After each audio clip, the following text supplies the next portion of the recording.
Bonjour à tous. Effectivement, je suis doctorante au CESP au sein de l'équipe d'épidémiologie respiratoire sous la direction du professeur Egerter. Alors, euh, par contre, j'avais plus un projet en fait sur le thème rhumatologique à propos des rhumatismes inflammatoires, puisque je suis aussi rhumatologue donc à l'hôpital Ambroise Paré à la PHP. Je vais vous parler donc du rationnel du projet et puis aussi du financement qu'on a eu par le Health Data Hub, en sachant que voilà, pour l'instant, la partie en elle-même du projet est en cours, le conventionnement est en cours. Donc, c'est surtout des données sur ce projet que je vais vous donner et pas forcément les résultats finaux. Alors, pour nous, en rhumatologie, il y a trois principaux rhumatismes inflammatoires chroniques qui sont la polyarthrite rhumatoïde, la spondylarthrite et le rhumatisme psoriasique.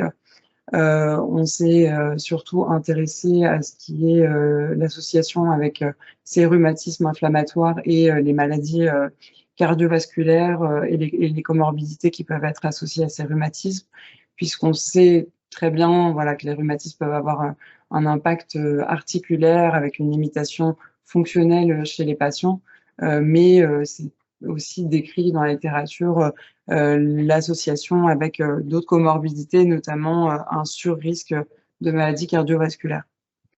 Et en fait, ce risque de pathologie cardiovasculaire, il n'est pas uniquement lié à la présence concomitante d'autres facteurs de risque cardiovasculaire standards, mais il est probablement lié à l'inflammation chronique systémique qu'on retrouve dans ces rhumatismes inflammatoires. Et probablement aussi lié à l'effet des traitements, notamment en fait depuis l'arrivée de tout ce qui est ce qu'on appelle les biothérapies, les traitements de fond des rhumatismes, donc à partir des années 2000, où en fait l'inflammation était beaucoup mieux contrôlée que précédemment, et donc on a un petit peu un changement au niveau de ce risque cardiovasculaire. En tout cas, il y a une part effectivement qui n'est pas liée aux facteurs de risque standard, mais qui est liée probablement soit à l'auto-immunité, qui va créer de l'inflammation, et dont les traitements par biothérapie sont la cible actuellement. Alors, il y a déjà pas mal de données pour la polyarthrite dans la littérature et le risque de survenue de maladies cardiovasculaires. Et c'est voilà, maintenant très bien documenté qu'il y a un surrisque autour de entre 1,5 et 2 fois la normale par rapport à la population générale. Je vous ai mis un exemple de méta-analyse pour la polyarthrite rhumatoïde, mais il y en a quand même maintenant un bon nombre. Donc, en fait, dans le cadre du projet, on a déjà réalisé une revue de la littérature, une méta-analyse qui montre que c'est également aussi le cas pour d'autres rhumatismes comme la spondylarthrite, le rhumatisme psoriasique. Il y a potentiellement en fait une diminution de ce risque, comme je vous disais, avec les traitements actuels qui sont là depuis maintenant environ 2004. Mais malgré tout, il y a encore des données qui montrent que on a toujours un surrisque de maladies cardiovasculaires dans ces rhumatismes. Alors, pour nous, l'implication, c'est de pouvoir expliquer cette diminution et puis essayer de voir est-ce qu'il y a des différences entre les trois principaux rhumatismes dont je vous ai parlé. Et pour cela, donc avoir des données en fait de comparaison aux populations générales, c'est très important pour nous, surtout des cohortes, par exemple, avec des données détaillées à la fois socio-démographiques, mais aussi sur les facteurs de risque cardiovasculaire et sur les comorbidités, donc principalement maladies cardiovasculaires ou d'autres comorbidités. Donc l'objectif du projet, c'est, on va dire, l'objectif final à terme, c'est de pouvoir étudier l'association entre ces rhumatismes et les comorbidités, principalement les événements cardiovasculaires sévères, en comparaison à la population générale. L'objectif, on va dire, intermédiaire auquel on a été confronté, c'est justement ce qui est l'identification des rhumatismes inflammatoires dans des cohortes en population générale, donc principalement de la cohorte Constance, aussi dans la cohorte Gazelle. Et on a dû donc prévoir un recours à des algorithmes diagnostiques pour pouvoir identifier dans ces cohortes les rhumatismes inflammatoires. Donc bon, la cohorte Gazelle Constance, je pense que là vous connaissez, j'ai remis un petit résumé, c'est pour vous illustrer en fait qu'on a commencé d'abord par réaliser un travail dans Gazelle pour identifier les diagnostics de rhumatisme inflammatoire, en sachant que bien sûr la cohorte Constance elle va être plus représentative avec un effectif plus important et que c'est le gros de notre projet à venir.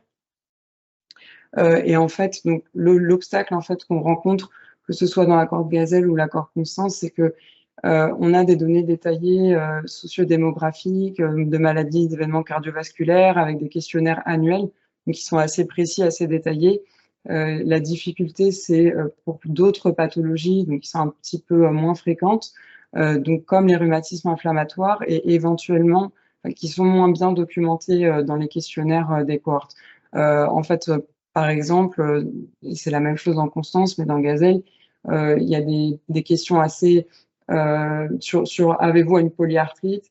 C'est sujet à confusion quand même auprès des sujets de la cohorte qui n'ont pas toujours bien la notion et qui peuvent répondre peut-être s'ils ont de l'arthrose ou une autre type de polyarthrite. Donc on voulait vraiment identifier ces rhumatismes. Alors ce qu'on a fait dans la cohorte Gazelle, qui est une cohorte de 20 000 sujets, c'est qu'on a pu cibler avec un questionnaire spécifique et ensuite faire de la consultation téléphonique pour valider les rhumatismes inflammatoires et préciser quel type de rhumatisme inflammatoire. Voilà, le problème, c'est qu'on ne peut pas faire de la consultation téléphonique dans les 200 000 sujets de Constance. Et même en ciblant, ça va être compliqué. Et donc, pour vous illustrer, en fait, ce qui a été fait dans Gazelle, si on regarde, en fait, par exemple, le nombre de diagnostics suspectés au moment de la consultation téléphonique, on est près de 200, et finalement, on voit qu'il n'y a que la moitié finalement de diagnostics qui sont confirmés. Donc, il y a probablement une confusion dans les questionnaires qui finalement représentent à peu près la moitié des personnes qui répondent, déclarent avoir un rhumatisme.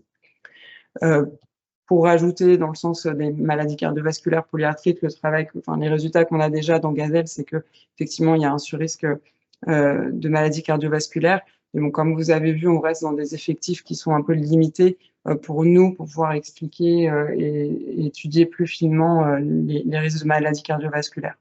Donc on voudrait, donc on s'attache à travailler aussi dans la cohorte Constance. Et à nouveau, on a ce problème donc des rhumatismes, puisque en plus d'inconstance, les déclarations. Alors, il y a un examen de santé qui est un peu plus détaillé, donc qui permet aussi d'avoir des informations un peu plus détaillées sur les rhumatismes, mais à nouveau, on n'a pas de distinction sur le type de rhumatisme. Alors, il y a quand même, je vous montrerai dans une diapo après, la possibilité de détailler quel genre de rhumatisme on déclare. Donc, on a des données un peu plus détaillées dans certains rhumatismes, mais on reste avec en fait des sujets qui déclarent avoir un rhumatisme et sans aucune notion de quel rhumatisme ça peut être. Donc, nos objectifs finaux, c'est cette évaluation cardiovasculaire, mais la première étape vraiment, c'est de pouvoir identifier pouvoir identifier les rhumatismes donc par le biais d'algorithmes. Donc, l'objectif du projet côté algorithme, c'est de pouvoir utiliser donc les données couplées entre le SNDS et la cohorte, les deux cohortes en fait. Donc, on ne parle pas de la base principale de SNDS bien sûr, mais aux données croisées avec ces cohortes.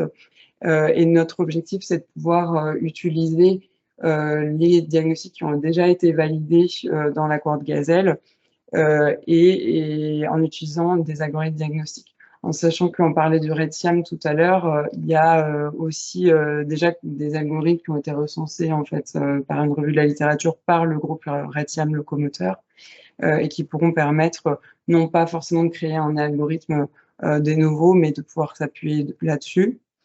Et l'objectif est de pouvoir ensuite appliquer ces algorithmes à la cohorte Constance pour identifier les rhumatismes dans cette cohorte.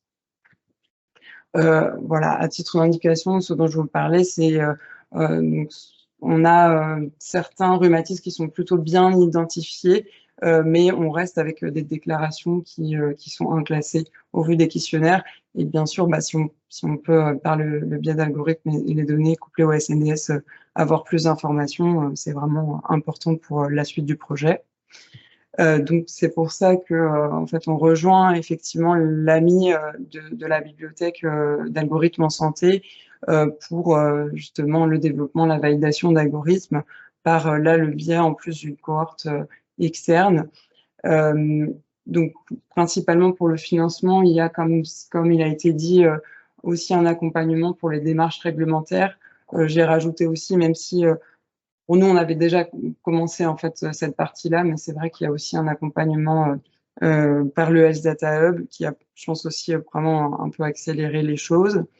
Et donc, on a eu l'avis favorable en décembre 2022. Alors, il y a un petit peu de temps pour la mise en place du conventionnement qui devrait se faire là de façon imminente, mais qui a pris un petit peu de temps, probablement parce qu'on avait pas mal d'intervenants aussi entre le AZAB, l'INSERM et puis la PHP. Mais en tout cas, les choses sont en train d'avancer et on devrait pouvoir continuer. Voilà, bah, je remercie.